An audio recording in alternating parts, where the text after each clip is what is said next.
Ladies and gentlemen, welcome to Talk Spicy.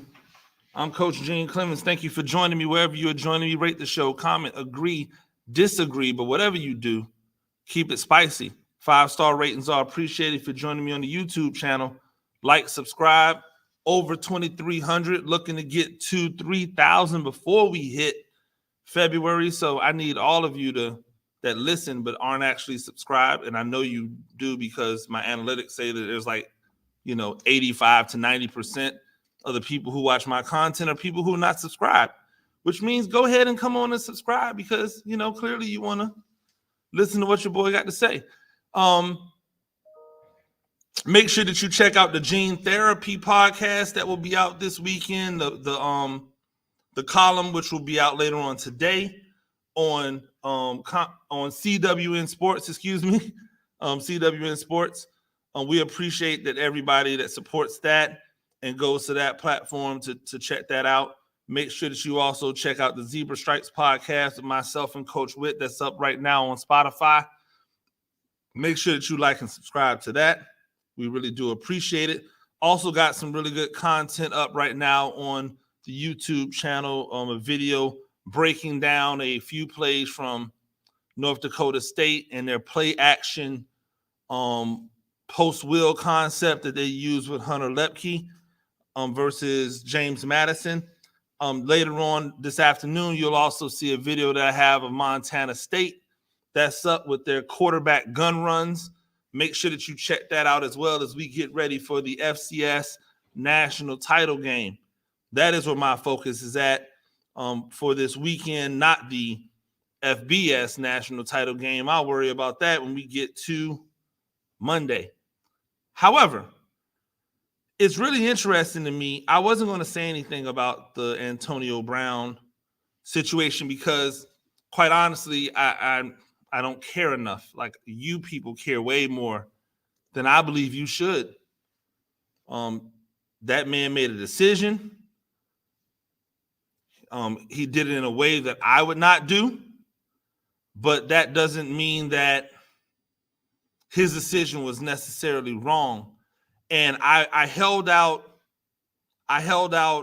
speaking directly on it because I said, we just don't know enough information. Like, what caused this man to peel all of his stuff off on the field, throw it down and walk off? Like, there had to be something. There was something that we were not being told. Then, after the game, obviously, before the game was even over, all of the people who don't like Antonio Brown, they immediately attacked. See, the thing about social media is it's like sharks in the water or buzzards or vultures, scavengers. As soon as they see weakness, as soon as they see blood, as soon as they see carnage, they immediately attack. They want to pick the flesh. That's what happens on these social media because it allows everybody that doesn't have to face anybody in person to say and do whatever it is that they want, and the internet is undefeated. All of the memes, oh man, they were great. All of the pictures. I saw one picture that made Antonio Brown look like he was holding up a vaccine card. Come on. Y'all were doing the most. And I was here for it. Like, you know what? When you do something ridiculous like that, you deserve all of the backlash that comes with doing something ridiculous like that. But the actual reason, we weren't told the actual reason. And then we started listening as Bruce Arians came out and said, hey, he didn't want to go back in the game. And I said, man, that seems so strange for a guy who, for everything that we know about Antonio Brown, we know that he loves playing football. So if we don't know anything else about Antonio Brown, if we're not sure of anything else about Antonio Brown, the one thing that we know about Antonio Brown is Antonio Brown loves playing football. So if he loves playing football, then why would he not play football? There had to be a reason, but we weren't being told the reason. And not only were we not being told the reason, nobody was seeking out the real reason. Nobody cared. Why?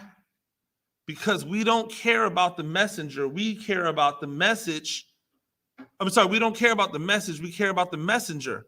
The messenger and who the messenger attacks or points out is what matters in most cases. It's not the actual message. Case in point, the steroid issue in baseball. Everybody just believed Jose Canseco. They just believed him. Even though Jose Canseco had no real believability, this was a man that was trying to be, that was still trying to be relevant in a sport that had passed him by. He was still trying to be relevant. And I'm trying to figure out exactly why people just 100% bought his story. Like, nobody questioned it. That's okay. I mean, that's all right. And out of that, we started to see things. Victor Conte, a guy who was looking at a ton of jail time,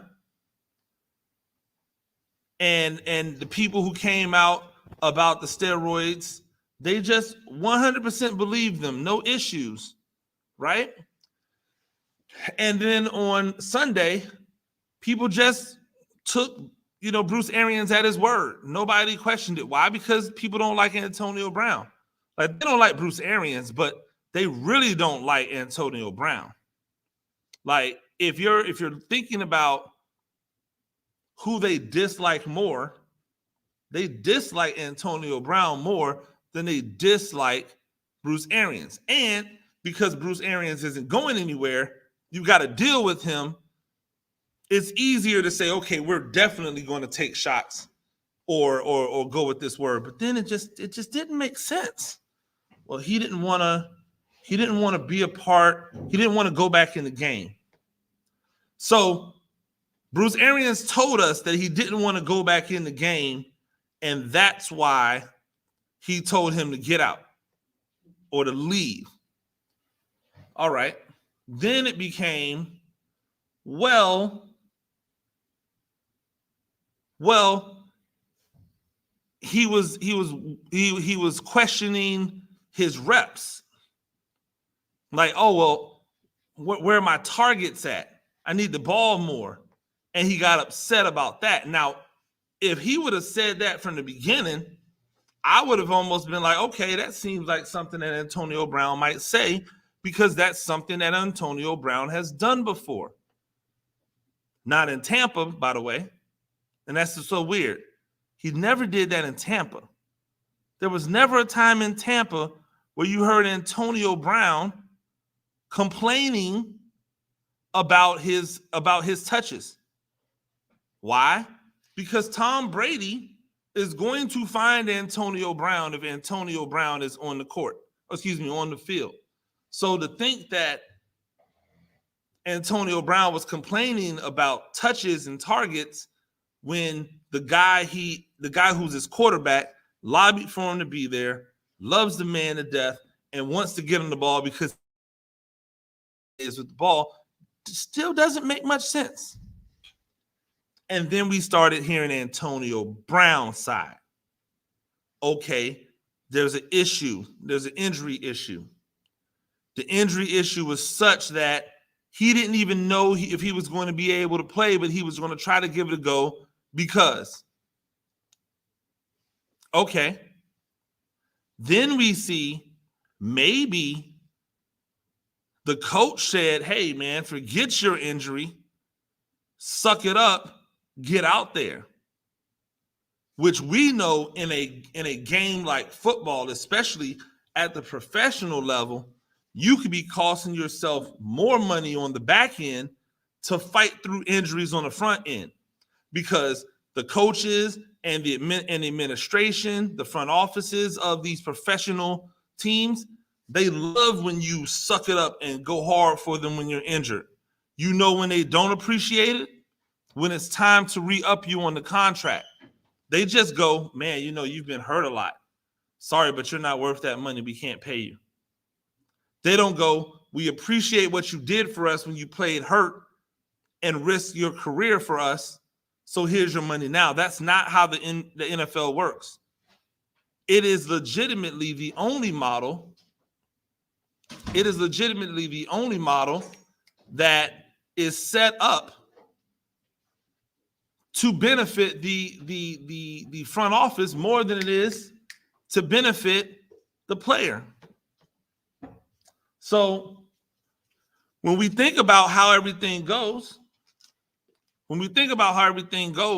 and we know that what you're doing on the front end is trying to get a guy to play through injury when he's already had injuries in his career and he's already suffered through it and he knows the game, and he says, nah, I'm not doing that, that now we've got a problem. So, like, if you think about the timeline of this and you say, okay, if AB is saying that this is going on, that this is happening, and you're just going, oh, AB's lying, are you saying AB's lying because you don't want to believe him because you don't like the messenger? Or do you really and truly believe that the message is not real? Because I'm telling you, as someone who has coached and has played this game for an extremely long time, that is 100% probable that he was hurt. He tried to play through it. It wasn't going well. He said, okay, I'm not going to play through it anymore. And they said, no, get your butt back out there. We need to win this game. Lo and behold, they won it without him. Two things can be true, right? I talk about this all the time. You can say that behavior that he exhibited on the sideline was unprofessional. Nobody should ever do that. That was wrong. I don't condone that at all. You can say that and simultaneously say there was something fishy in the way in which this thing went down.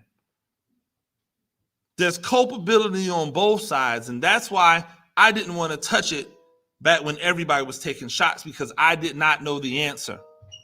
And I still don't know the answer, but I know for sure there's something that we're not getting the full story. And like I said before, we probably will never get the full story. But it's worth saying that we don't just have to necessarily condemn Antonio Brown as if he quit on his team, because that's a narrative that's being shaped. Oh, well, he quit on his team. I don't believe he quit on his team. And I don't care if you guys don't agree with me or not. I don't believe he necessarily quit on his team. I believe the action that he took, the way in which he handled it, was an awful, terrible way to do it, and it's probably going to cost him his career. But I don't believe he quit on his team. I believe that something happened that made that man say no mas. I'm not going to blame it on mental health. None of that. Because I think we do that too much.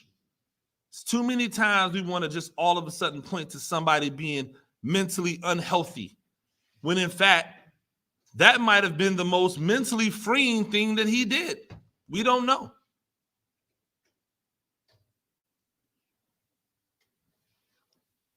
We have to start being more consistent. Our consistency is terrible. If we're going to believe messages, we should believe messages, not messengers. And we shouldn't arbitrarily decide which messenger we're going to listen to and which messenger we're not. We should listen to the messages, collect the data, and then decide what's true and what's not true based off of that.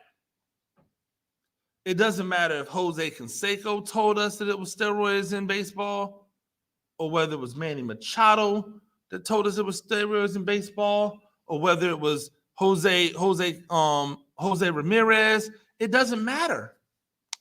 If the story is there's steroids in baseball, then we need to investigate. Look at the data, look at the information, and decide if it's true. I feel that way about everything. Miss me with the messenger. Tell me the message. And then I'll make a decision for myself. Ladies and gentlemen, that's Talk Spicy. I'm Coach Gene Clemens. We do this thing a few times a week. Rate the show, comment, agree, disagree. But whatever you do, keep it spicy. 5-star ratings are appreciated. If you're joining me on the YouTube channel, you know what to do. Until Monday, peace.